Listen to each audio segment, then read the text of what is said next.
ക്രിസ്തുവിൻ്റെ സമാധാനം നിങ്ങളോട് കൂടെ ഉണ്ടായിരിക്കട്ടെ. വചനകിരണത്തിലേക്ക് ഏവർക്കും സ്വാഗതം.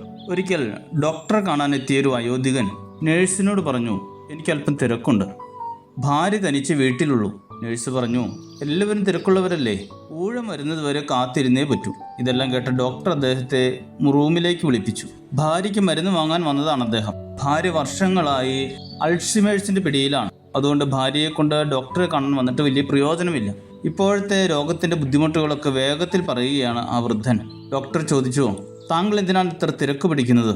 വൃദ്ധൻ പറഞ്ഞു, ഞാൻ വേഗം വരാമെന്ന് പറഞ്ഞാണ് അവളുടെ അടുക്കിൽ നിന്ന് പോകുന്നത്, താമസിച്ചാൽ ശരിയാകില്ല. ഡോക്ടർ ചോദിച്ചു, അതിന് താങ്കൾ നേരത്തെ വരാമെന്ന് പറഞ്ഞത് താങ്കളുടെ ഭാര്യ ഓർത്തിരിക്കുമോ? അവർക്ക് അൾഷിമേഴ്സ് അല്ലേ? വൃദ്ധൻ പറഞ്ഞു, ശരിയാ, അവൾ അത് ഓർത്തിരിക്കില്ല. പക്ഷേ വാക്ക് പറഞ്ഞ് ഞാൻ ഓർക്കുന്നുണ്ടല്ലോ, ആ വാക്ക് ഞാൻ പാലിച്ചല്ലേ പറ്റൂ. ജീവിതത്തിൽ വിശ്വസ്തരായിരിക്കുക എന്നത് ഏറ്റവും പ്രധാനമായ ഒന്നാണ്. അത് കുടുംബ ബന്ധങ്ങളിലായാലും സുഹൃത്ത് ബന്ധങ്ങളിലായാലും ദൈവവുമായുള്ള ബന്ധങ്ങളിലായാലും വിശ്വസ്തത കാണിക്കുന്നത് പ്രധാനമാണ്.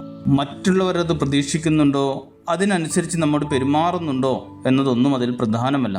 നമ്മുടെ അടിസ്ഥാന സ്വഭാവങ്ങളിലൊന്നായി വിശ്വസ്തതയെ മാറ്റുക എന്നതാണ് പ്രധാനം. വിശുദ്ധ ലൂക്കോസ് 16:10 പറയുന്നു, അത്യല്പത്തിൽ വിശ്വസ്തനായവൻ അധികത്തിലും വിശ്വസ്തൻ, അത്യല്പത്തിൽ നീതി കെട്ടവൻ അധികത്തിലും നീതി കെട്ടവൻ. വിശ്വസ്തത എന്നത് നമ്മുടെ തീക്ഷ്ണമായ ശ്രദ്ധ കൊണ്ടും ജാഗ്രത കൊണ്ടും കൈവരിക്കേണ്ടതാണ്. ജീവിത വിജയത്തിന് വലിയൊരു കൈമുതലാണ് വിശ്വസ്തത എന്ന സുഹൃതം. പരിശീലനത്തിലൂടെ ആർജിച്ചു കഴിയുമ്പോൾ നമ്മുടെ മനസാക്ഷിക്ക് തന്നെ സംതൃപ്തിയും സന്തോഷവും അനുഭവപ്പെടുന്ന ഒന്നാണ് വിശ്വസ്തത. മറ്റുള്ളവരുടെ വിശ്വാസവും സഹകരണവും സ്നേഹവും ആർജിക്കാൻ നമ്മെ സഹായിക്കുന്ന ഒന്നാണ് വിശ്വസ്തത എന്ന് പറയുന്നത്. ഒരിക്കലും മരിക്കത്തക്ക രോഗബാധിതനായി ശയ്യയിൽ കടന്നിരുന്ന അസ്കിയ രാജാവിൻ്റെ അടുക്കൽ ദൈവം തൻ്റെ പ്രവാചകനെ അയച്ച് അവനോട് പറയുന്നു, നിന്റെ ഗൃഹകാര്യം ക്രമത്തിലാക്കുക, നീ മരിച്ചു പോകും, നിനക്ക് ശേഷിയില്ല എന്ന് യഹോവ അരുളി ചെയ്യുന്നു എന്ന് പറഞ്ഞു. ആ വാർത്ത കേട്ട രാജാവ് അത്യന്തം ദുഃഖിതനായി ഹൃദയഭാരത്തോടെ ദൈവത്തോട് പ്രാർത്ഥിച്ചു. താൻ പ്രാർത്ഥിച്ച പ്രാർത്ഥനയിലെ വാചകങ്ങൾ സ്വർഗത്തെ ചലിപ്പിക്കാൻ പോകുന്നതും ദൈവ തീരുമാനത്തെ പോലും സ്വാധീനിക്കാൻ കഴിയുന്നതുമായിരുന്നു. ഞാൻ വിശ്വസ്തയോടും ഏകാഗ്രതയോടും കൂടെ തിരുമുമ്പിൽ നടന്ന് നിനക്ക് പ്രസാദമായുള്ളത് ചെയ്തിരിക്കുന്നു, എന്നെ ഓർക്കണമേ എന്നതായിരുന്നു രാജാവിൻ്റെ പ്രാർത്ഥന. ഹിസ്കിയാ രാജാവിൻ്റെ പ്രാർത്ഥന ദൈവം കേൾക്കുകയും അവൻ്റെ ആയുസ് നീട്ടിക്കൊടുക്കുകയും ചെയ്യുന്നത് 2 രാജാക്കന്മാർ 20 നമുക്ക് കാണാം.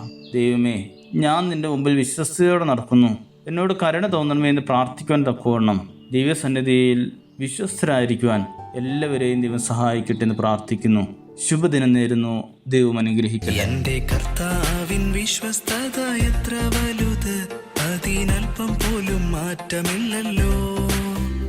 എന്റെ വാക്കുകൾ ഞാൻ പലവട്ടം മാറ്റിയപ്പോഴും നിന്റെ വിശ്വസ്തത മാറിയില്ലല്ലോ. എന്റെ കർത്താവിൻ വിശ്വസ്തത എത്ര വലുത്, അതിനൽപ്പം പോലും മാറ്റമില്ലല്ലോ.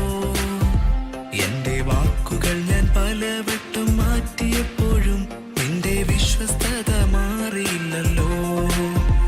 അങ്ങേ സ്നേഹത്തോടുപമിക്കുവാൻ ഇല്ല യാതൊന്നുമില്ല പ്രിയനേ.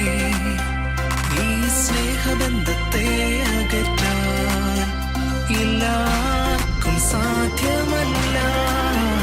അങ്ങേ കൃപ മതി തറയിൽ നിലനിന്നിടാൻ, അതു ബലഹീന വേളകളിൽ തികഞ്ഞു വരും. എന്നെ ക്രിസ്തുവെന്ന തലയോളം ഉയർത്തിടുവാൻ സത്യവചനമെന്നാവിലെന്നും നിലനിർത്തണേ. അങ്ങേ കൃപ മതി തറയിൽ